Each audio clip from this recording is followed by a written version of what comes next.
Here. Roky? Here. McCann? Rainey? Here. Mayor Jessup? Here. There's 6 in the council and the mayor present. Thank you. Would everyone please rise as Councilmember Burbank leads us in the Pledge of Allegiance. I pledge allegiance to the flag of the United States of America and to the republic for which it stands, one nation, under God, indivisible, with liberty and justice for all. All right, good evening. Happy New Year to everyone. First meeting of 2026. First thing I'm looking for tonight is to approve the agenda. There are no corrections or changes. So with that, I look for a motion to approve. Motion by me to approve, I have a second. Second by Brent. Any discussion? Hearing none, all those in favor signify by saying aye. Aye. Opposed? Motion carries.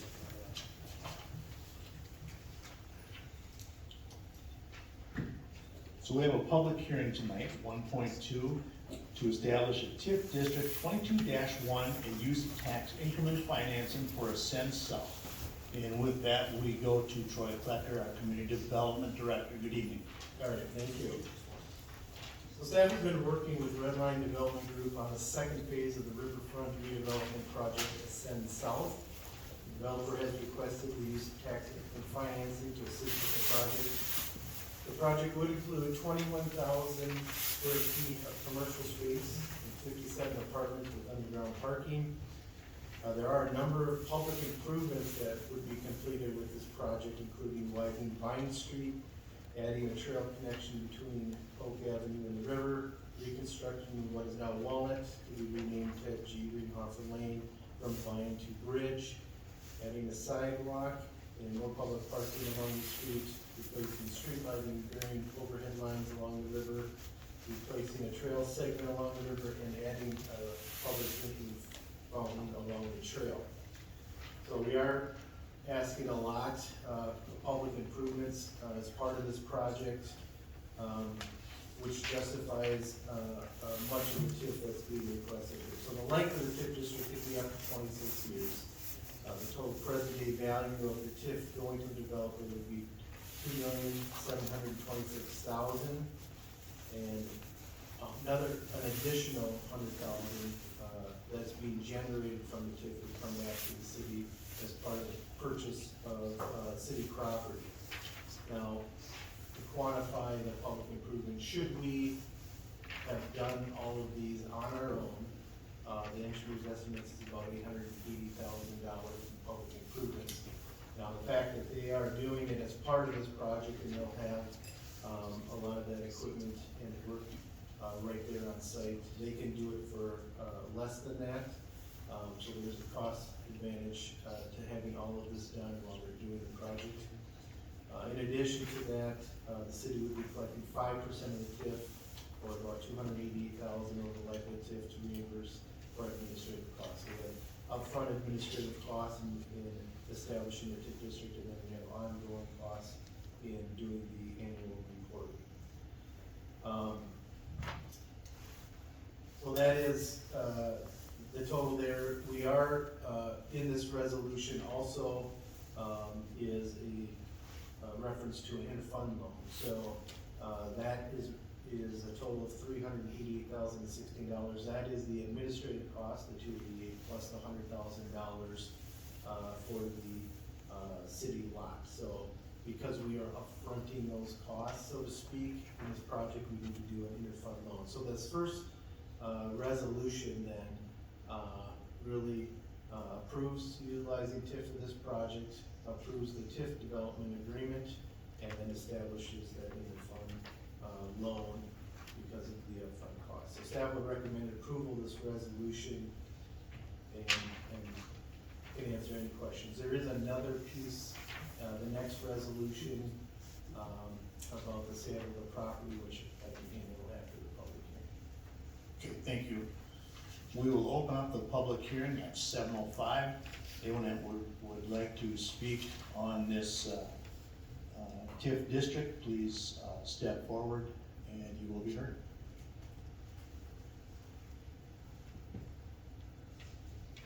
Seeing no one come up, I look for a motion to close the public hearing.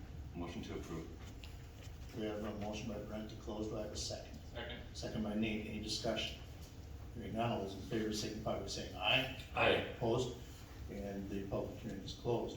We are now up to council questions.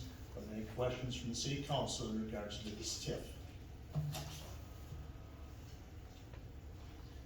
Hearing none, we will go on to the two resolutions. And Mr. Klecker, anything that you would like to add to these resolutions? So I'll mention, the second resolution is, the sale of the public parking lot, north of, Firestone. And I'll mention that, you know, when we were talking about improvements for this project, we talked about doing improvements to that parking lot, as part of it. And, when we got the initial, designs for that, because it's on such a great slope, we actually lose about half of the parking spaces to make it code compliant. And it's a 35 stall parking lot now. It would be reduced to about a 19 space parking lot should we make improvements to it and keep it that way. And when we discuss further how to make this project work with those public improvements, we talked about, well, what if we didn't have the public parking lot and we added more parking along the street along the river there. And when we started analyzing that, the project could be a little bit bigger. They could add some more square footage for the commercial, add some more units, which made the numbers work more for their project. And we ended up essentially with the same number of parking spaces when we added more on the bottom. So currently, there's within that block, we have about 85 public parking spaces. With the proposed plan, that does get reduced to 67, and they're all kind of along the river there, but we're adding a lot more private parking spaces. So in a sense, we're trading some public parking for private parking because the use is basically gonna be the project's users, the business that are located in there. And so that 17 stall reduction would be almost the equivalent of us keeping the parking lot, making improvements to it and having it reduce that same amount. And so this was a more efficient way to utilize that space. We get a bigger project, we still get about the same number of parking spaces, and so that's why we made that switch. We did agree in our discussions to a $100,000 price tag to be recouped through the TIF in the first 10 years of that TIF district. So basically $10,000 a year, the first $10,000 generated from the TIF on the TIF district would come back to the city to pay us back for that. So, and when we talk about TIF, I want to remind everybody that all of the property within that district is generating taxes right now. That's the base. And we will always continue to have that money come in and be distributed to the governmental entities that are supposed to get it throughout the life of the TIF district. It is only the increment, the new taxes that are being created from this project and the investment in this project that we are capturing for this project. So we're not giving up anything that we're already getting. We're just delaying future taxes that we gain from this to a later date to help make this project happen. And if they didn't get these funds, the project wouldn't happen and we wouldn't get these public improvements that we are showing here. Okay, thank you. So the first resolution is 1.2.1, resolution 01-26 to establish the TIF District 22-1, use of tax income in financing and development. Is there any questions from council on this? Hearing none, look for a motion to approve. Motion approved. Motion by Doug to approve, do I have a second? Second. Second by Dave, any discussion? Hearing none, all those in favor signify by saying aye. Aye. Opposed, motion carries. Second resolution on this, 1.2.2, resolution 02-26, to sell a property on Oak Street to North Redline Development Group, LLC. Any questions on that? Hearing none, look for a motion to approve. So moved. Motion by Dan to approve, do I have a second? Second. Second by Brent. Any further discussion? Hearing none, all those in favor signify by saying aye. Aye. Opposed? Motion carries. Thank you. Next up tonight, the mayor showed up for year 2. Good evening, sir. Have you got any for us this evening? 365 days in, I decided to come back. Nothing thanks tonight, Council President Ray. Thank you. We are now up to our organizational meeting. This happens every year, the first meeting in January. And for 1.4.1 through 1.4.6, I will turn this over to City Administrator Jenna Tooman. Good evening. Yeah, thank you, Mayor Council. Yeah, we have 6 items here. I'll go through all of them all at once, and then you can vote on them.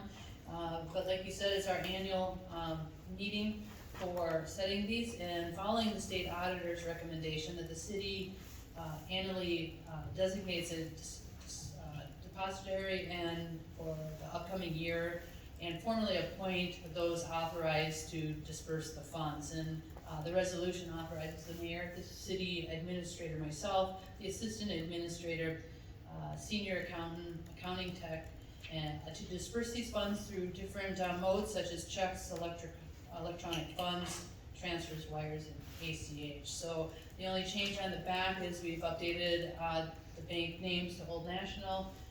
We have added the West Bank here in town. Doesn't necessarily mean we have funds in each one of those, but it allows us to do business if we need to. The next item is we have 10 different various boards and commissions and committees the council gets assignments to. We discussed it during our recent study session, and the only changes that we have on this is the dog hearing panel. We'll remove President Rainey from there, but add in Burbank and McCann to it. Otherwise, they'll stand as they were in 25 with that adjustment. The next one is per the Minnesota Government Data Practice Act, the city must annually designate an individual responsible for this authority. It falls to myself, and my position is the chief administrative official. So no change there. We'll continue with myself as that. And then our charter requires us to designate during our first regular meeting a newspaper that circulates in the city as the official paper of the city for any publications and legal matters. And this will continue with the Owatonna People's Press to continue that coverage as our official newspaper. The next one is a favorite, is the weed inspector.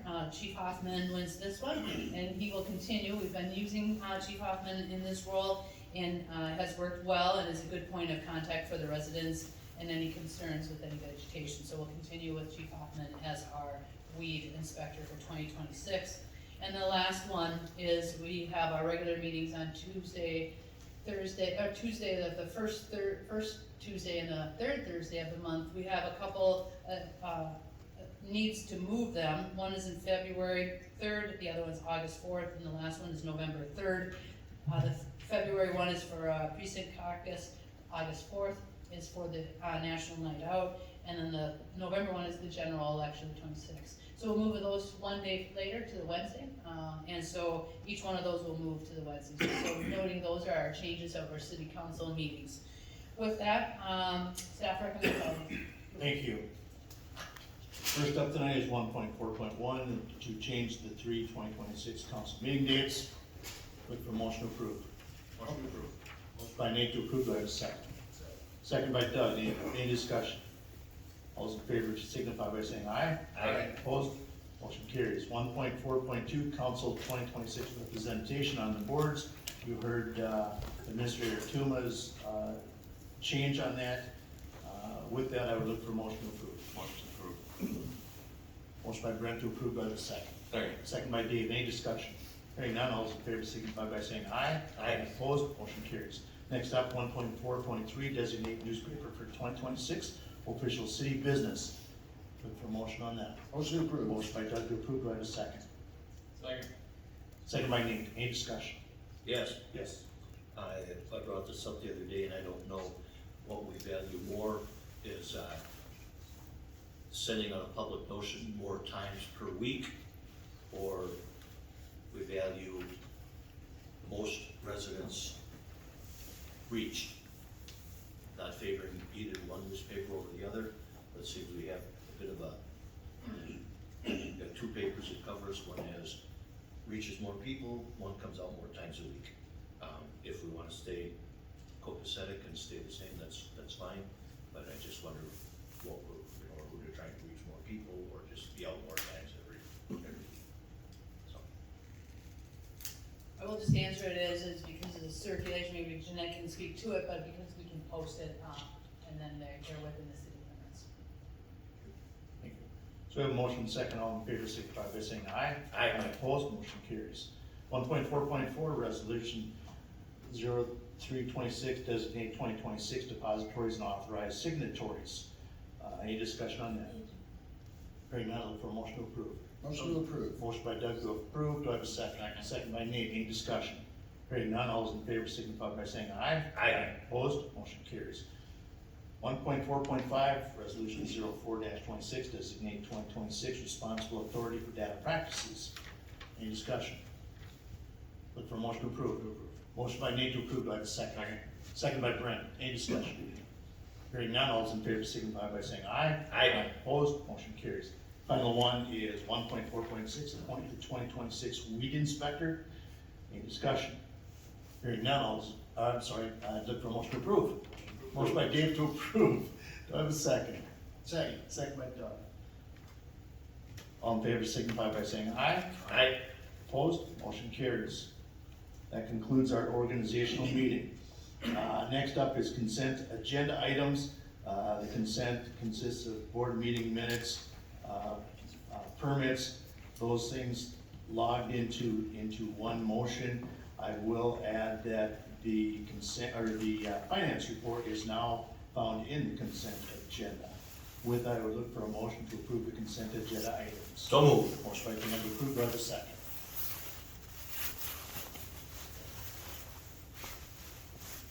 Second by Nate. Any further discussion?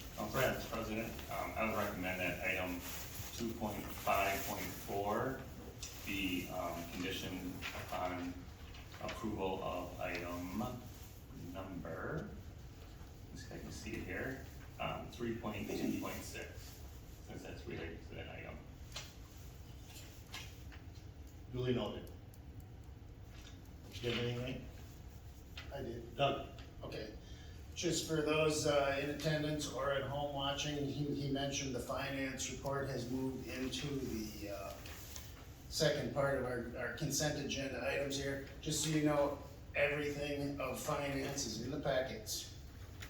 In fact, not only what I read, but every check register, everything you want to see on finance is available to you.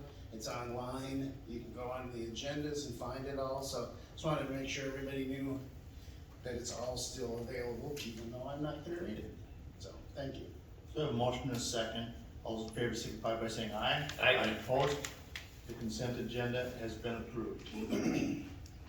Action items tonight, we have two ordinances. First is 3.1.1, second final reading of proposed ordinance 25-14, vacation portion of Walnut Avenue, Vine Street, and a public alley. And I go to Troy Klecker on that. All right, so we do have a number of other approvals throughout the agenda here for the Ascend South project.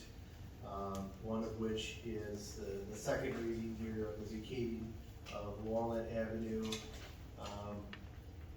Vine Street, the southern portion of Vine Street, and an alleyway that extends all the way to the river. And what we do on these, when we're replatting everything, is we sort of vacate everything that's there, and then replat it. So this is the formal action of vacating those portions. It'll all be replatted back here later in the agenda. Thank you. Any questions for Troy? Hearing none, I look for a motion to approve. So moved. Motion by Dan to approve, do I have a second? Second. Second by Doug. Any further discussion? This being an ordinance, I'd ask for a roll call vote, please. Councilmember Spendy. Aye. Voss. Aye. Dodson. Aye. Burbank. Aye. Opie. Aye. Rainey. Aye. All six ayes. Thank you. Our second ordinance tonight is 3.1.2, second final reading for proposed ordinance 25-15, vacate a portion of a blanket sanitary sewer easement, and once again, Troy Klecker. And again, there's a blanket, sanitary sewer easement, within the development here. We're proposing to vacate that, and then replat it with the dedicated utilities that are needed, for the project. So staff would recommend approval. Thank you. Any questions from council? Hearing none, for a motion to approve. Motion to approve. Approved, do I have a second? Second? Second by Nate, any further discussion? Once again, this being an ordinance, I'd ask for a roll call vote. Councilmember Spendy. Aye. Voss. Aye. Dodson. Aye. Burbank. Aye. Opie. And Rainey. Aye. Six ayes. Thank you. Next up tonight, we have resolutions, and we have a fair amount of them tonight, starting with, first one is 3.2.1, resolution 05-26, to order a feasibility report for the 2026 street and utility project. With that, I go to Public Works Director Sean Murphy. Good evening. Good evening, Mayor and Council. Yes, we're requesting City Council's approval of Resolution 5-26, ordering the preparation of the 2026 Street and Utility Project Feasibility Report. On slate for our 2026 Street and Utility Project is Cardinal Drive Southeast, as well as Ivy Street Southeast. The project involves various levels of reconstruction, including water main replacement and services, sanitary main replacement and services, including upsizing our sanitary main, storm sewer replacement, curb, and pavement replacement. The project will be paid for by a combination of assessments, sanitary sewer funds, stormwater funds, OPU reimbursements, and the general fund. With that, staff recommends approval. Thank you. Any questions for Sean? Hearing none, look for a motion to approve. Motion to approve. Motion by Doug to approve, do I have a second? Second? Second by Brent, any further discussion? Hearing none, all those in favor signify by saying aye. Aye. Opposed? Motion carries. Next resolution, 3.2.2, resolution 6-26, order the feasibility report for the Broadway reconstruction, and once again, Sean Murphy. Thanks again. We're requesting council's approval of resolution 6-26, and this is ordering the preparation of the Broadway Street West Reconstruction Project feasibility report. Council may remember on our downtown tour, as we took that tour, OPU, who also came in and provided a brief study session presentation on the need to replace and move out some gas equipment within structures on Broadway Street. In order to do that and replace that main as part of that project and their 5 to 50 project,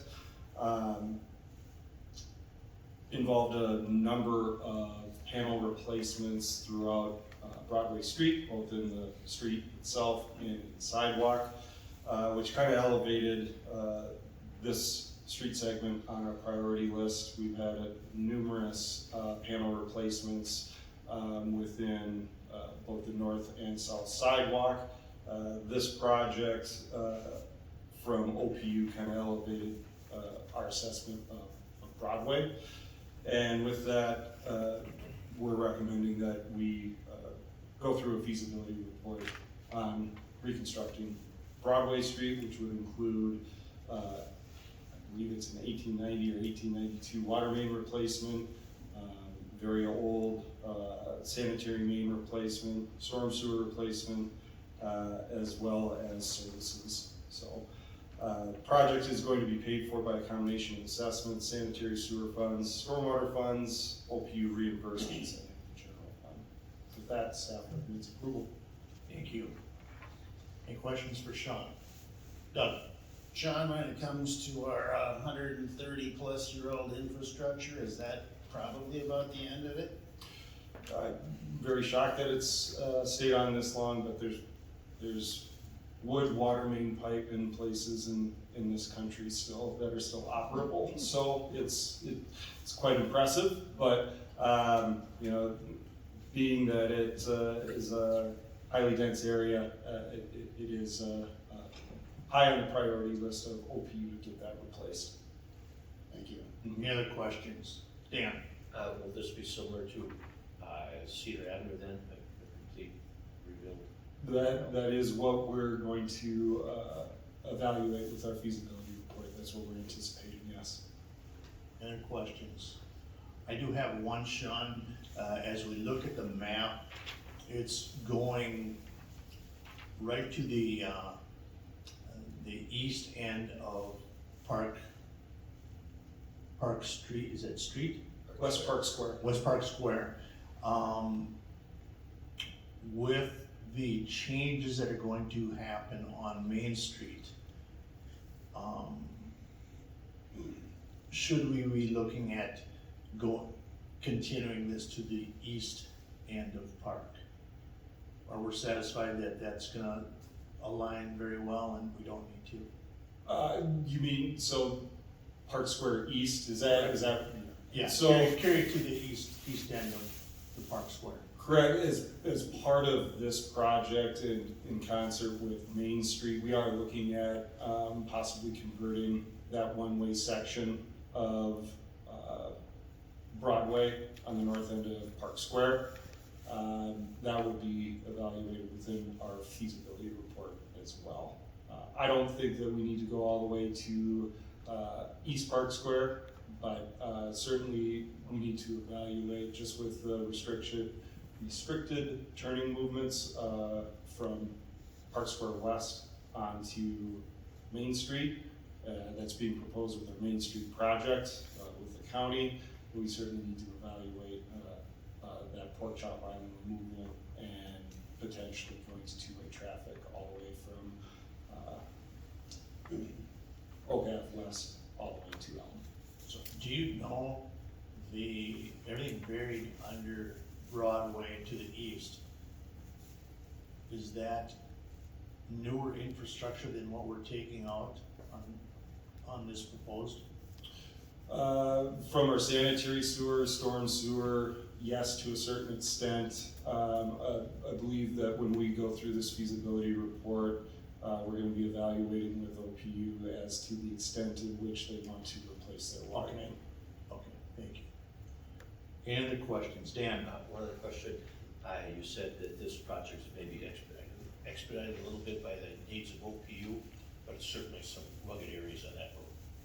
And are we doing anything that would make it traffic slower and more pedestrian friendly like we've done on Cedar? That would be part of our evaluation.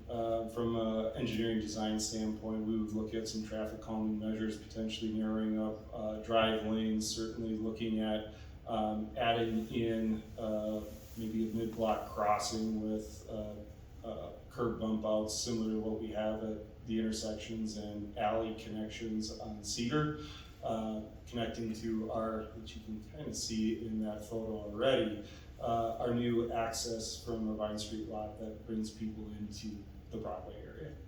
Thank you. With no other questions, I would look for a motion to approve. So move. Motion by Dan to approve, do I have a second? Second. Second by Dave, any further discussion? Hearing none, all those in favor signify by saying aye. Aye. Opposed? And that resolution is passed. Next resolution is 3.2.3, resolution 7-26 to declare costs for the 2025 street utility project. And once again, Sean Murphy. Thanks again.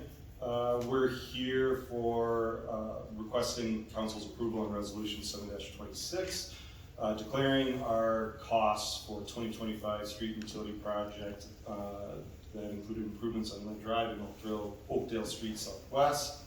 Lynn Drive and Oakdale Street Southwest were reconstructed as part of our 2025 street utility project. The project is subject to assessments. Preliminary assessment hearings held on February 18th, 2025, and on April 15th, 2025, the city entered into a contract with Rensselaer Construction Incorporated to complete the project. Contracted price of $1,809,858.40. The project is complete and the final amount has been paid to the contractor. The final cost of the project, including change orders, quantity changes, and the addition of engineering and administrative costs, was $2,187,378.69, and will be paid for with a combination of city funds, OPU reimbursements, and special assessments. The city of Owatonna will collect the assessments as reimbursement for expenses incurred as provided by our policies and state statute. Staff will prepare a proposed assessment roll, naming the affected property owners and the amount to be specially assessed to the property. The proposed assessment amount is $234,916.24, which is roughly 10.7% of the total project cost. With that, staff recommends approval. Thank you. Any questions for Sean? Nate? I would just like to once again highlight that the amount of money we garner in assessments is a very small part of the overall cost. And I really want us to come up with a way to not do that anymore. Ideally through a franchise fee. Can you not hear me? Oh, I'm never gonna accuse it not talking. Thank you. Any other questions? I have one for you. Yes, Doug. Sean, I know we had a few, homeowners that had a little more property than others, and there was some dispute about some of it. Did that all get resolved? From an engineering department, we don't get to determine how special assessments are assessed. We can only interpret what is in our special assessment policy. Okay, thank you. Any questions? I would agree with Nate. We've been talking about this for years. It doesn't seem to gain momentum, but the last time that we increased what we charge per square foot was, I believe, 2014. Costs have gone up significantly when it comes budget time. Part of the increase in the levy is because we are covering more costs on the road because the assessments aren't going as far as they did in 2014. So hopefully we can make that a goal this year to look at either increasing the assessments per property owner or going another route. With that, I'd look for a motion to approve. Council President? Yes, Mr. I Walden. think that, we should just note for the minutes that there is a citizen here, who lives on Lynn Circle, who has appeared and doesn't, object to the assessment on his property. And we've discussed with him the process that he pursued to, have that, addressed. Okay, can we make that part of the, thank you. So I'd look for a motion to approve. Motion to approve. Motion by Dave to approve, do I have a second? Second. Second by Dan, any further discussion? Hearing none, all those in favor signify by saying aye. Aye. Opposed? The motion carries. We're now up to 3.2.4, resolution 08-26, set a public hearing date for the 2025 street utility project with the proposed assessments, and once again, Sean Murphy. Thanks again. Yeah, so with the approval of the last resolution, the next step in the process is setting that proposed assessment for public hearing, or public hearing for proposed assessment, excuse me. The requested hearing date is Wednesday, February 4th, 2026. As I said, this is the next step in that process, and it is outlined in our special assessment guide based on Minnesota State Statute 429.061, subdivision 1. Staff will mail out notice to the affected properties and provide public notice as required by state statute. Again, that proposed assessment amount is $234,916.24. Thank you. Any questions for Sean? Hearing none, look for a motion to approve. So moved. Motion by Brent to approve, Nate to approve. Second by Brent, any further discussion? I caught it. That time. All those in favor signify by saying aye. Aye. Opposed? Motion carries. Next up is 3.2.5, resolution 09-26, the final plat for the Stamo addition and back to Troy Collector. All right, so this is the final plat for the Ascend South project. It includes one lot for the development and an outlot for the trail, and then a new street right of way to be named Ted G. Ringhofer Lane Northwest as part of that project. We got an 80-foot wide right of way there so that we can get indoor parking on both sides. So this has already received preliminary plat approval from the council. There's been no changes to the preliminary plat other than officially making that name change for the street, so staff would recommend approval. Thank you. Any questions for Troy? Hearing none, I'd like to look for a motion to approve. Motion to approve. Motion by Doug to approve, do I have a second? Second. Second by Dan, any further discussion? Hearing none, all those in favor signify by saying aye. Aye. Opposed, motion carries. We're now up to 3.2.6, resolution 10-26, the use of local sales tax to construct the community center, and for that we go to City Administrator Tim. Yeah, thank you. Yes, I'll give a little background on this agenda item. Probably for several years, 20+ years, the community's been looking for a community center and has taken different approaches on trying to have one constructed, and has not to this date been successful. And during our master planning for parks, during our comprehensive plan from community development and some of our branding studies that we did, there was a consistent theme throughout it that council had heard about the need and the desire for a community center. In 2024, our council at that point asked staff to explore what a community center would look like for the city of Owatonna, and to explore putting together a task force to test it and to see what one would look like. So in 2024, this summer, we put together a community task force that was created of about 18 people, a cross-section of our community. They worked on this for about 18 months, toured facilities, had lots of lively discussion, worked on the scoping and the design of what one might look like. And then this last November, our consultants led an effort with Morrison Leatherman to conduct a community survey or poll to test the concept and the desire for a community center. The poll was taken, I believe, in like the middle of November 13th, for like 10 days. And we heard it in our study session in December, I believe. It was the results of that. And it was pretty strong. People were still wanting a community center today. They were willing to pay for one, and they were very interested in using local option sales tax as a way to fund it or construct it.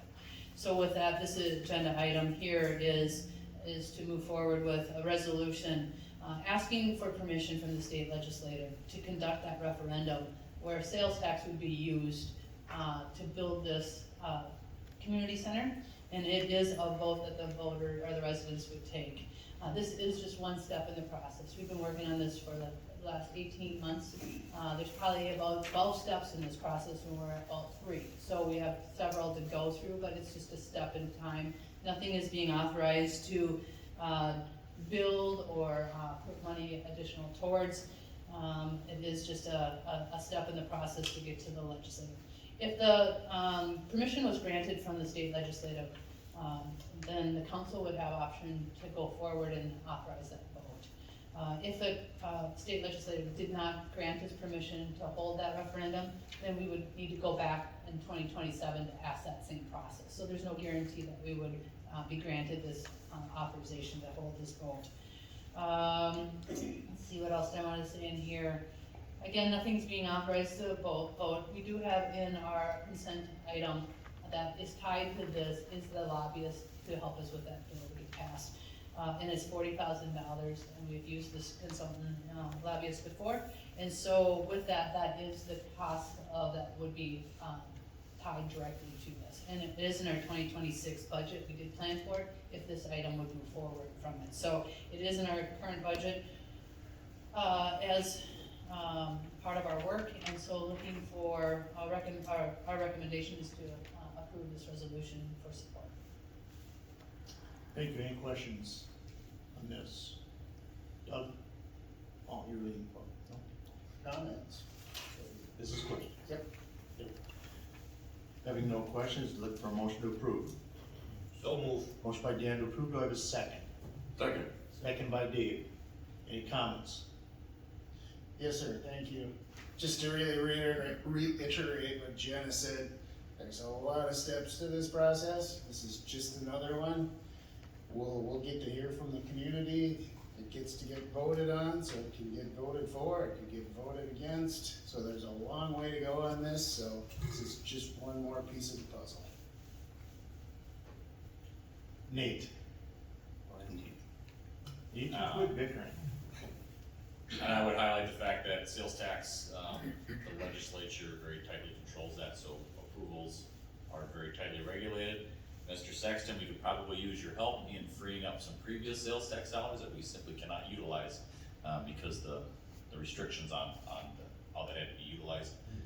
So it's been sitting for quite a few years, so we could use your help on maybe getting those released for some use as well. And so that one did sunset, so thankfully our sales tax projects, sales tax does sunset once a certain dollar amount is garnered on that, so, but you'll get to vote on it, so it's good. Brent? Yeah, I guess I'm fine moving ahead with this first of many steps for a future project hopefully, but I will say that if we do get to the point where we can do a sales tax and it gets approved by voters, some future council is gonna have some pretty big decisions to make, because based on our memo, the sales tax can run for 25 years, it would generate about $2 million a year, which is about $50 million in cost. Our memo shows that the cost is about $75 million, so some future council is gonna have some type of decision to make in the future, how they're gonna pay for not just the building itself, but also the operation of that facility, because it's not cheap to operate, so, and that'd be for future council, because they won't be on the council at that time, so. Any other comments? I will say that, there was a 3-year moratorium on asset sales tax enacted by the state legislature that came off in June. I have no idea, and nor does Mr. Sexton, in regards to what the state legislators are planning on doing with the asset sales tax when they meet later in February. So this by no means is saying that we're gonna be turning dirt in March to build a new facility. There are still a lot of hoops at the state legislature before this would even be considered. It needs to pass at the state, and so we'll just see what happens with that. So we have a motion and a second. All in favor signify by saying aye. Aye. Opposed, motion carries. We're now up to 3.2.7, resolution 11-26, purchase property at 1352 South Cedar Avenue, and back to Troy Ledger. All right, the city's been pursuing the realignment of Barney Street as part of a redevelopment project with the EDA. The plan is to realign Barney Street to connect with Barney Street on the west to Park Street east of Cedar. And this will be the second phase of redevelopment efforts. If you remember, the old Hardee's and Budget Mart properties on the west side of Oak were part of that first phase. We were able to get those redeveloped and realign Barney Street to tee into Oak Avenue as the first phase. We have purchased the Marco building along South Oak Avenue as the start of that second phase. The proposed property in front of you is to purchase the Creekville Car Wash directly behind the Marco building in South Cedar. The owner property has signed a purchase agreement to sell the property for $110,000. It does allow the seller to remove equipment that has been installed in the facility since he's purchased it. If approved, the closing would happen before the end of February, and the EDA has approved this purchase. The $110,000 will be paid from the EDA land fund, which is intended for redevelopment projects, and this is a fund that is separate from the general fund and does not impact the general levy amount at all. So staff would recommend approval of this purchase. Thank you. Any questions for Troy on this? Dan, sorry. After we purchase the property, will the city maintain the operation? Will we shut it down? No, it will not be operational under city ownership. Any other questions? Hearing none, I look for a motion to approve. So move. Motion by Dan to approve, do I have a second? Second. Second by Brent, any further discussion? I will just say that this has been discussed for numerous years. I was on the Economic Development Authority years ago discussing this, and it took a while for this to get to where we're at today, and I appreciate all your work on not giving up on this. It's gonna tie those roadways together so well. And there's a couple more steps yet, so, and we'll have some more study sessions here as we get further along here, but there is some more property that would be needed here, so. So the motion second. Doug, do you have? I was just gonna reiterate, as a member of the EDA commission, this is an EDA project. We have our own funding for this. This is not general levy money, so none of the levy amount covers this. This is from our own budget. And we've done a lot of these projects. We've had great success. Troy's a good leader for having a big vision for the future, and eventually some great project will happen there. It'll be fun to watch. Thank you. All those in favor signify by saying aye. Aye. Opposed, motion carries. Next up is 3.2.8, Resolution 12-26, to accept the MnDOT grant agreement to update airport zoning ordinance. And once again, Troy Clacker. All right, the city council has approved a letter of agreement with our airport consultant, SCH, to assist with the airport zoning ordinance updates, contingent on getting the MnDOT grant. That's what's in front of you here tonight is a grant, a state grant for $23,170. This represents about 70% of the project costs. The local portion of 30%, $9,930, is in our CIP budget for 2026. And this update is really needed, one, to get compliant with FAA standards. The last one we did was 1998, but it also allows us to fulfill our development plan for the airport that we have laid out, including our runway extension. So we have to get the zoning in place before we would ever get awarded any grant dollars for the runway extension. So staff would recommend approval. Thank you. Any questions for Troy? Hearing none, I look for a motion to approve. Motion to approve. Motion by Dave to approve, do I have a second? Second. Second by Brent. Further discussion? Hearing none, all those in favor signify by saying aye. Aye. Opposed? Motion carries. We are now up to 3.2.9.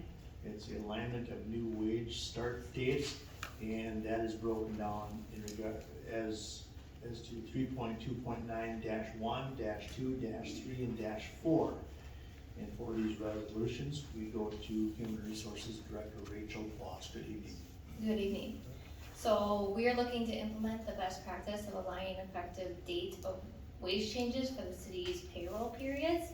So in 2024, the city council approved the 25 to 2027 compensation for union and non-union employees, which included the January 1st wage rate changes. And the labor agreement specifies wage increases for calendar years 2026 and 2027. But to ensure payroll accuracy and the administrative efficiencies, the city is recommending implementing these wages at the beginning of the payroll period rather than mid-pay period. This approach was advised by Abdo, our payroll consultant, as a best practice to reduce errors and maintain clarity for employees. So wages for 2026, we're asking to begin on December 28th of 2025, and for 2027 begin on December 27th of 2026. This adjustment does not alter the negotiated wage amounts, it only specifies the effective date of the implementation. Our budget impact that we're expecting is approximately around $10,000. Staff recommends approval of non-union wages and the resolution of impacting the wages in the labor agreements for all 4 resolutions. Thank you, Rachel. Any questions on this? Brent? I just wanna thank Rachel for taking time this afternoon to walk through my questions with me on this. So, thank you, Rachel. No problem. So we'll take these individually. First one is 3.2.9-1. I would look for a motion to approve. So move. Motion by Dan to approve, do I have a second? Second. Second by Dave, any discussion? Hearing none, all those in favor signify by saying aye. Aye. Opposed? Carries. Next up is 3.2.9.2 for the sergeants. Motion to approve. Motion by Brent to approve, do I have a second? Second. Second by Nate, any discussion on that? Hearing none, all those in favor signify by saying aye. Aye. Opposed? Motion carries. Next one, 3.2.9.3 for the operating engineers. Motion to approve. Motion by Brent to approve, do I have a second? Second. Second by Nate, any discussion? Hearing none, all those in favor signify by saying aye. Aye. Opposed? Motion carries. The final one, 3.2.9.4 for the firefighters. Motion to approve. Motion by Brent to approve, do I have a second? Second. Second by Nate, any more discussion? Hearing none, all those in favor signify by saying aye. Aye. Opposed? That motion carries as well, thank you. We're now up to miscellaneous items tonight. The first one is 3.3.1, the land development agreement with the Stamo addition, and back to Troy on that. All right, this is the last agenda item for the Ascend South project. This is the land development agreement, which lays out the roles and responsibilities of the developer in the city, including the necessary public improvements for the project. The agreement requires the developer to construct all the public improvements, including streets, sidewalks, trails, utilities. Requires the developer to provide a 1% engineering fee, a subdivision bond, and a warranty bond at the time of substantial completion. There will be an underground storm sewer system within Ted G. Ringhofer Lane, which will be maintained by the city. It handles mostly all city water, but there is a small portion of private water that will be fed into the system. The developer will be paying an annual fee of $1,500 in exchange for the portion of maintenance costs for the system. The fee does not replace the stormwater utility fee that will be included in the monthly utility bills. The other stormwater system on the upper end is all private and will be maintained by the developer. So again, the developer is responsible for all the public improvements and bonding for those. There will be a 1% engineering oversight fee, and then we'll be receiving the $1,500 annual payment for maintenance on the lower portion system. So staff would recommend approval of this land development agreement. Thank you. Any questions from council? Hearing none, look for a motion to approve. So move. Motion by Dan to approve, do I have a second? Second. Second by Nate, any further discussion? Hearing none, all those in favor signify by saying aye. Aye. Opposed? Motion carries. Next miscellaneous item, 3.3.2, amendment number 1 to mutual agreement to cancel the airport commercial use hangar land leases, and once again, Troy Klecker. All right, this one might be the most difficult to explain of all the agenda items. And Mark Walren was intimately involved in this. Essentially, accelerated aviation, which has been out at the airport since 2020, has the flight school doing very well, has expanded into plane maintenance under Foundation Aviation. They are within what was formerly the John Clatt hangar under a sublease. That sublease ends here at the end of the year. They need to be on their own lease, and so there's some formality in this, and I'll explain the steps here. To accomplish getting the maintenance service under Fountain within its own lease, in its own building, these steps need to be approved here. Approve the amendment 1 to airport construction use hangar land lease, which has the city, NAV Fleet Holdings, and Fountain Aviation signing that. To approve mutual agreement to cancel the airport commercial use hangar land lease. This allows the parties, all the parties involved, to mutually agree that the original lease in 2008 with Clyde Air Shows is to be canceled effective January 2nd, and then the new 30-year lease with that fleet would then become effective. And again, Mark Olman has reviewed all of this and drafted these documents. So the current land lease rent amount is $34.60, and the annual rate per square foot therein is adjusted utilizing the consumer price index. So we have an escalator built in there for the new lease. So staff would recommend approval of this. The airport commission has reviewed this and approved this as well. Thank you. Any questions for Troy? Hearing none, look for a motion to approve. Motion to approve. Motion by Deb to approve. Do I have a second? Second. Second by Nate. Any discussion? Hearing none, all those in favor signify by saying aye. Aye. Opposed? And that has been approved. Next up is 3.3.3, professional service agreement with the police and fire facilities with ICS. And back to City Administrator Tim. Yeah, thank you. This item is to address an agreement that we have in place for our proposed police and fire facilities. We have two agreements before you. One is an adjustment to a current agreement that we had that the council approved this time last year, and then another agreement that would help us bring the projects to completion. The first one to ask for the adjustment is when we approved the agreement last year, it was to do the scoping of a public safety building, the design and the construction documents to prepare those. In the process, in the middle of the year, we decided to do 2 facilities, and so that's what this adjustment is in the current agreement. To ask for is the design fees for that second facility and the scoping of it. And so that is what, I don't have the number right in front of me, but I believe it's about $1.5 million to add that to the agreement. The other portion to it is to get the facilities to the point of being able to go out for bid. So we got the construction documents, we put them out to bid. This agreement would help us with the bidding, the negotiation of those contracts, the construction oversight of these both projects, and then also the commissioning of those buildings. This is all within the budget of the $61 million, but this is just formalizing those agreements to move forward. For whatever reason, if these projects didn't go forward, we wouldn't pay for any additional services other than what we incur. And so with that, ICS is here in the audience. Chris Niemers, who's leading this project with us, is here if anybody has any questions. The city attorney has reviewed this document, or both documents. So with that, looking for approval. Thank you. Any questions for Jen on this? Hearing none, look for a motion to approve. So moved. Motion by Dave to approve. Do I have a second? Second. Second by Dan. Any further discussion? I do have one thing.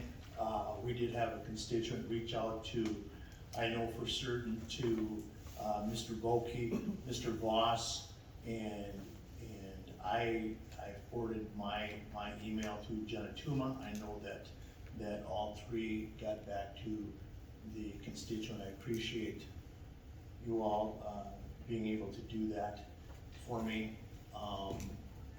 So I really appreciate you all being able to do that. Any other comments? Hearing none, look from, or all those in favor signify by saying aye. Aye. Opposed? Motion carries. We are now up to 3.3.4 Master Service and Purchase Agreement for the Law Enforcement Technology Package, Axon Enterprises, and Police Chief Monday. We are going through every department tonight, aren't we? Good evening, sir. Good evening, President Rainey, Council, Mayor. This isn't anything new. We've been studying this technology enhancement in our budget process for 2026.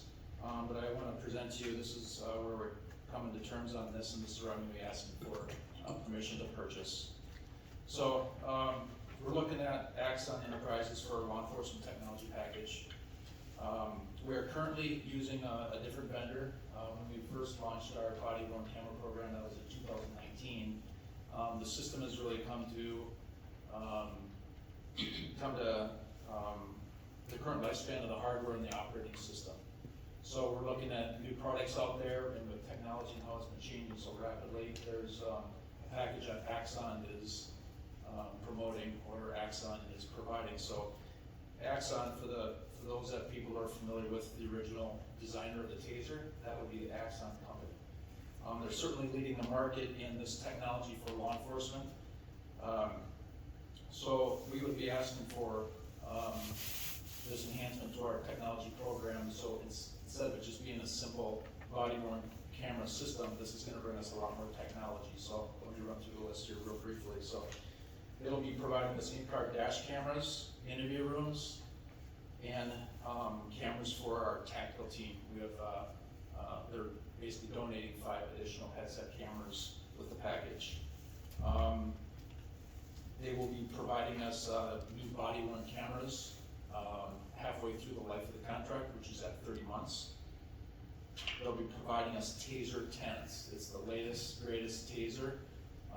They cost about $4,500 a piece. They will be equipping our entire patrol division with tasers. They also provide duty cartridges and training cartridges for mandatory annual training proficiency requirements. The system also provides us a reality-based virtual reality training simulator. This whole package creates efficiencies in officer safety. So some efficiencies are report writing, dictation, right off the body-worn camera. It's considered AI technology, and it's called Draft One. You take your body-worn camera and you have basically plug and play, and it generates your police report. There might be some concerns with that. The officer has to verify that the recording and the report is accurate and truthful. In addition, Draft One technology actually embeds some different statements to force and require the officer to verify the accuracy of that equipment. So there are some safeguards. Even though there might be a little controversy over it, our head prosecutor completely supports Draft One. He's used it where he came from in Rochester Police Department as the legal advisor. So we have the support from our local prosecutor's office on it. There's an enhancement to officer safety. The body-worn camera system will allow dictation, it'll be language interpretation right off the body-worn camera. So we can speak with almost essentially everybody, live time right on the scene through the body-worn camera. And even though it's making that interpretation or that interpretation, translation, it's also recording that content. Some other efficiencies are case management, digital evidence sharing, and retention schedules. That really summarizes it. This is quite a hefty price tag. Because it's over $175,000, the city is required to go out for a competitive bidding. Axon Technologies has, they are in the state bidding contract, so we do not have to go out for competitive bidding. They're already entered in the state cooperative purchasing agreement, so that's found under city policy that we have to follow that, in addition to Minnesota State Law 471.345. I had the assistance from Mr. Walbrand, our city attorney, on reviewing this document, so it's 42 pages long. I don't know if you've had a chance to review it, but there may be some questions in that. Mr. Walbrand helped me review that, in addition to my commanders sitting behind me. So the recommendation recommendation and the budget impact for this is $204,384.44 per year for the life of the contract, and it's a 5-year contract. So, if there's any questions, staff recommends approval of the Axon technology package. Thank you, Chief. Any questions on this? Hearing none, look for a motion to approve. Motion to approve. Motion by Dave to approve, do I have a second? Second. Second by Doug, any further discussion? Nate? I was happy to hear there's prompts within the dictation. I just heard about, this was done a couple days ago. An officer was doing his AI dictation while Princess and the Frog was playing in the background. So if you read that report, a police officer turned into a frog. So, glad to hear we're not gonna have that problem. That's correct. So there are some safeguards, so, we have field tested the package, beginning December 1, we had an opportunity to look at this, and, staff, and the commanders also recommend, so, thank you. Any other comments? Doug? Chief, I remember quite clearly when you came here in 2019 and all this was pretty new and you'd done a lot of research and we ended up with an okay package, but by now it looks like a Model T compared to what we're looking at now. But you did a great job then. I'm excited that you got the 5-year deal and saved us a substantial amount of money, so that was a great job on your part. And I'm excited to see that stuff and I hope we can get a demonstration. Any other comments? I'd like to see the first demo on Councilmember Voss. No. From what I understand, Doug just volunteered to get tased. So we can do that at a council meeting. Appreciate that, Doug, thank you. Has there been any issues with, all this information getting sent to the cloud, is that correct? That's correct. Has anybody able to hack into that yet? Have you heard about across the country, they're deleting video? Well, no, so it's a valid question. So what about our data? You know, we own that data and we want to make sure it's protected because there's private information about our citizens. So this data is stored in a CJIS secure cloud. CJIS is Criminal Justice Information System. So the FBI and the BCA have to approve of that vendor, and Axon has that solution, and it's called evidence.com. They provide that with this package. So it is safe, it is secure. One other thing, have you seen those classes that, I think they're called Meta, Ray-Ban Meta, where the cameras are up here now? Is that gonna have an application for police work at some point?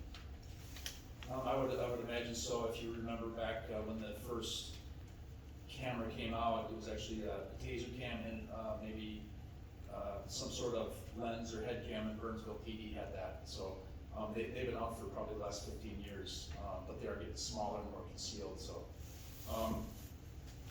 in this presentation here, I did mention that Axon is providing us helmet cams. So for our SWAT team members, they'll be attached to the an extra camera just attached to the headset to grab that footage if it's necessary.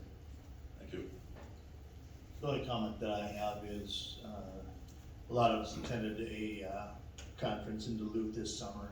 I had the opportunity to speak with some patrol officers from the city of Duluth. They have been using Axon for the last 10 years, and they did not have good things to say about it. They had great things to say about it. It is the cutting edge. It is a tool that can provide another level of safety for our police officers. And like Mr. Boss said, from where we were in 2019 and this Axon, it's a huge change, and it's another tool that we can provide to give as much more safety as we can to our police officers. And I think that's a great thing. Well, the other thing, Mr. Rainey, on that is, their job is only getting harder. We're expected to wear all this equipment and all these tools. This Axon package is a nice secure mount right to the vest. It's got fast upload speed. It stays on the vest. We've had some other instances with our current body worn camera system where in a struggle, the body cams are falling off of officers and they're laying on the ground.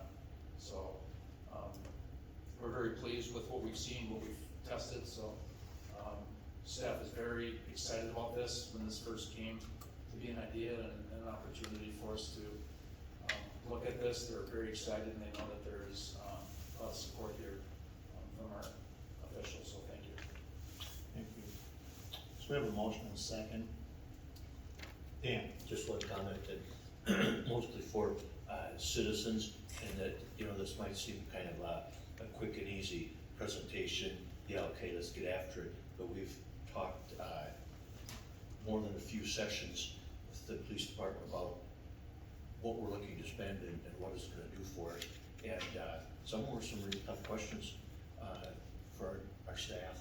And I mean, this is a lot of dough that it just doesn't come up tonight and we jump into this thing. It's been something that's been hashed around for a long time. And I will add to that, Mr. Bulkey, so originally you heard me make the request for $275,000 a year for this. We trimmed back some of our options, number of cameras, and Captain Sorensen and Eugene did a great job working with Axon, sales, and we were able to reduce that from $275,000 down to $204,000, so. It's still a lot of money, it's still a big ask, it is over 1% of our levy costs, but this is what the community expects. They want transparency. It's gonna deliver us better, stronger cases, I feel, with this new video evidence, training opportunities, and accessibility to our video system, so, thank you. Any other questions? Yeah, you brought up a good point. When we took the levy from the initial at 13 down to 999, I think council was very much in agreement that this was one thing that was not going to be removed from the budget. It is 1% of the new levy, but we all felt that it was imperative that we provide this to our police officers. So, appreciate council's support on that all the way through to see it come to the board tonight. With that, all in favor signify by saying aye. Aye. Opposed, motion carries. Thank you, Mr. Lee. Thank you. Thank you, Council. Next up is 3.3.5, the 2026 non-benefited employee pay structure, and back to Rachel for that. All right, so we're looking to approve the non-benefit employee pay structure. This is in alignment with the key focus areas of efficient and effective government, strategic planning. These are all of our seasonal, temporary, non-benefit, part-time positions. Any applicable wage increases on this scale have already been accounted for in the 2026 budget. Staff recommends approval of the 2026 non-benefit employee pay structure. Thank you. Any questions for Rachel on this? Motion to approve. Motion by Nate to approve, do I have a second? Second. Second by Brent, any further discussion? Hearing none, all those in favor signify by saying aye. Aye. Opposed, motion carries. Last item tonight, 3.3.6, personnel policy revisions and additions. Once again, Rachel Boss. All right, so we're into a new year, so we got a few things that we have to update. We are requesting for a few changes to our city personnel policy manual. Those changes are to chapter 3.4, pre-employment physical and drug examinations. We're looking to remove the requirement of pre-employment physicals for all positions and only have physical examinations for the required positions as determined by the city as necessary. Chapter 5.3 breaks, we're updating the break time provisions to align with the new requirements of the Minnesota state law. Chapter 8.7, medical leave of absence without pay. We want to clarify the language that the storage of the medical documents are kept in HR. And then chapter 20.4, petty cash policy and procedures. Updated the list of designated staff authorized to approve the purchases of $5,000 or less. There was one section that was added to the policy manual, and that was chapter 8.8 of the Minnesota paid leave that you guys are all aware of. And we added this policy to comply with the Minnesota's recently enacted paid leave legislation. Staff recommends approval. Thank you. Any questions for Rachel on this? Motion to approve. Motion by Nate to approve, do I have a second? Second. Second by Doug. Any further discussion? Hearing none, all those in favor signify by saying aye. Aye. Opposed, motion carries. Thank you. We have no staff reports. The first meeting of the year is always a longer meeting, so we felt it was It was long enough without having the staff report, but I will say to the staff that's here tonight, we have a lot of you, thank you. It's very much appreciated, your input, your knowledge, and assisting us do our job. So thank you to the department heads that are here, and also the other department heads that provide excellent service to our community. We're now up to public comment. Please limit your comments to 3 minutes. Approach the microphone, sign in, and state your name and address for the record after being acknowledged by the council president. Speakers will be limited to 3 minutes to deliver their comments. Council Vice President Boss will be timing and hold up a hand after 2 minutes 45 seconds to notify the speaker. They have 15 seconds to complete their comment. Those speaking are asked to conduct themselves in a respectful manner as they deliver their comments. Audience members are asked to refrain from reacting to comments. The City Council will not respond directly to comments or questions in this venue or take immediate action in response to them. With that, we will open it up to public comment.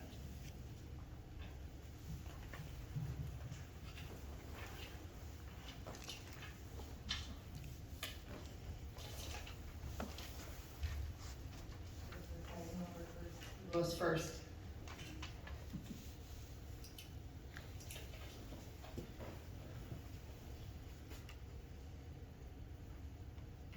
Good, Happy New Year to everyone. I just wanted to thank you all. And first off, State your name, I'm please. sorry. Yes, I did that last time too. Sarah Sanchez, Owatonna resident.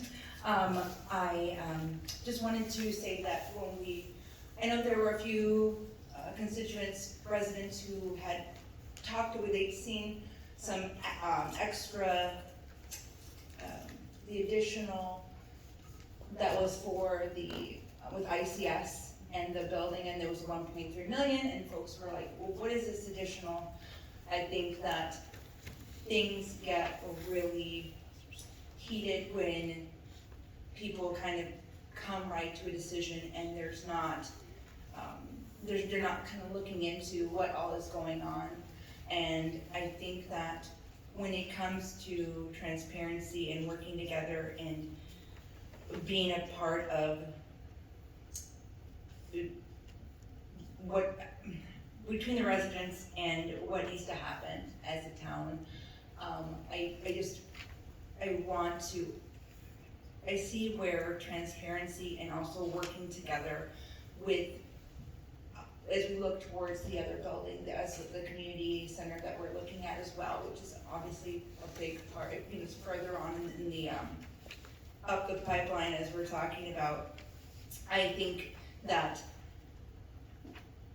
a lot of folks would welcome more of these types of projects if they were seeing, perhaps, from what I'm hearing, more, whether it's,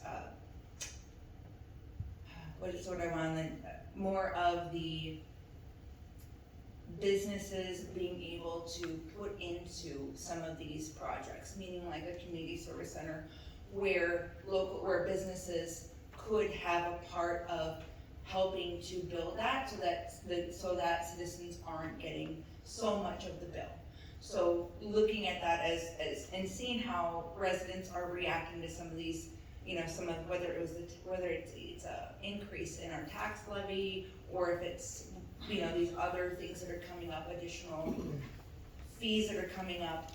I think that if we can work in partnership and allow capitalism to do what it does best, I think that we are able to not have to continue to raise taxes, just like we were talking about with bringing more building and bringing more houses, more residents. I think that if we work together with our businesses and with capitalism, I think we'd get a little bit farther and not have it be such a burden, and maybe have more people come in and be welcome to Owatonna, or be excited for that. So thank you so much. Anyone else this evening?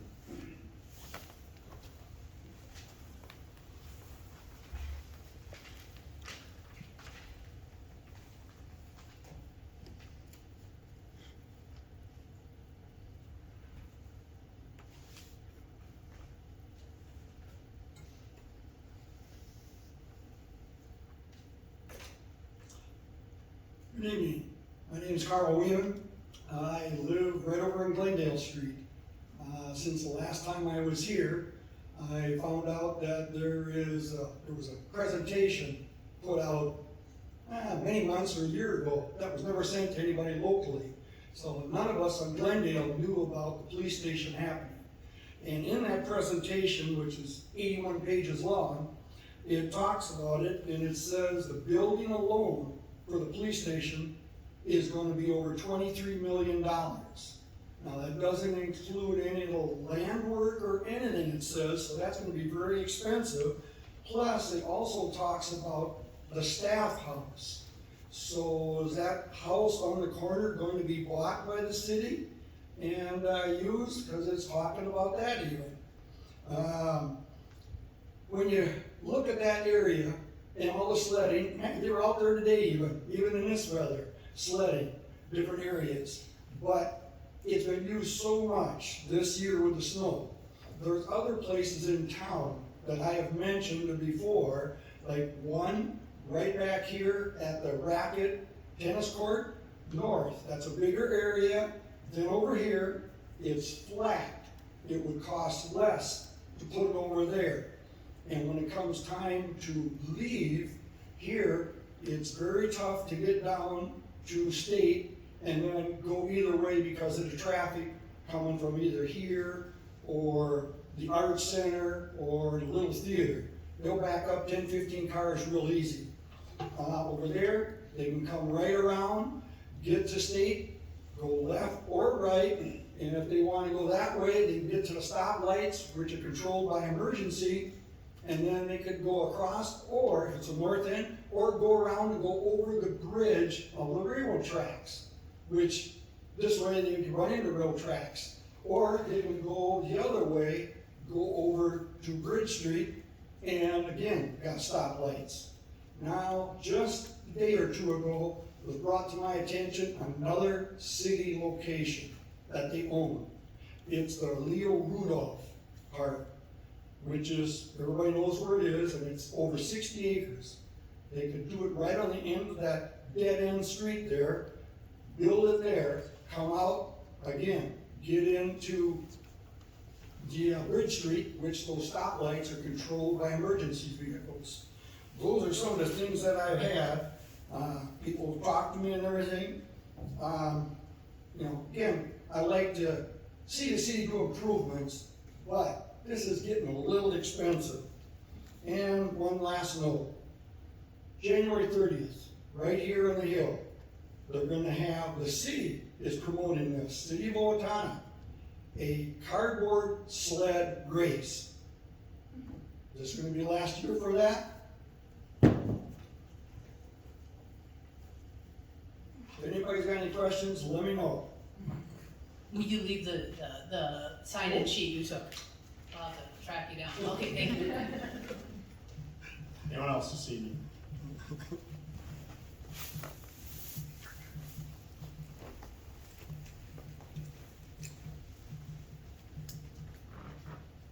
Melissa Zimmerman, 2525 Cedar Creek Drive. I want to put a few facts on the public record. To date, more than 200 written comments that we are aware of have been submitted to the East Side Corridor EAW, totaling approximately 1,500 pages of concerns and impacts. Based on the project's own data, 371 homes are impacted by traffic noise. 82 homes are substantially impacted. Of those, 57 homes are located in the North Country neighborhood, an area with a substantial population of residents with disabilities and significant medical conditions that are exacerbated by traffic noise. The impacts to residents are characterized as affecting only a dozen or 24 people. For clarity, even the smallest documented figure, 57 homes, exceeds that characterization. However, the number itself is not the legal issue. The project anticipates noise increases of up to 25 decibels. A 5 decibel increase alone impairs normal conversation. These impacts are not trivial. Under state and federal law, significant harms may not be imposed on a specific population, even a small one, for the benefit of others. These are known as disproportionate impacts and fall under environmental justice requirements. This project places a right-of-way for a high-speed roadway as close as 17 feet from homes. That's not an abstract policy question. It is a daily safety and health issue for residents who already live there. I'm asking that these facts be acknowledged as part of the official record. Thank you.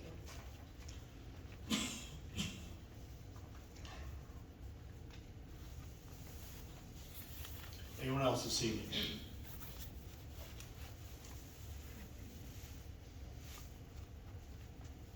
Seeing no one coming forward, we will close the public comment. We're now up to council, and first up tonight is Councilmember Svenby.